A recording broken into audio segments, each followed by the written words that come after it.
Hello everyone, আসসালামু আলাইকুম। আপনারা সবাই কেমন আছেন? আলহামদুলিল্লাহ আমি ভালো আছি। তো আজকে একদম সাদা মাঠা রান্না করছি। আজকে ডাল রান্না করছি।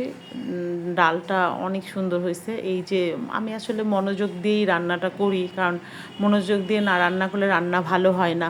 তো একটু ধনিয়া পাতা দিয়েছিলাম, দিয়ে একটু ঘন ঘন করে ডাল রান্না করছি। আমার বাসায় আবার ডালটা খুব পছন্দ করে। ডাল মানে পছন্দ হবেই। ডাল, আলু ভাজি, আলু ভর্তা, এই যে ভাজি, এগুলো বাচ্চারা খুব পছন্দ করে। আর ফুলকপি বলেন, পাতাকপি বলেন, এগুলো হচ্ছে শীতের সিজনাল। এইটা শীতে ভালো লাগে। সিম, এগুলো সব শীতে ভালো লাগে। তো এখন একটু একটু শীত পড়ছে, যার কারণে পাতাকপি আমি ফার্স্ট আজকেই কিনছি। তো আমার কাছে মনে হলো ধনিয়া পাতা দিয়ে পাতাকপিটা অনেক ভালো হয়েছে, খেতে মজা হয়েছে। তো ধনিয়া পাতা দিয়ে পাতাকপি, আর এই পাতাকপিটা বিশেষ করে এই সিজনালিতেই ভালো লাগে, কিন্তু সিজন চলে গেলে ভালো লাগে না। গরমের মধ্যে ভালো লাগে না, একটু শীত শীত থাকবে। এগুলো শীতের সবজিগুলো শীতের মধ্যেই অনেক টেস্ট লাগে খেতে।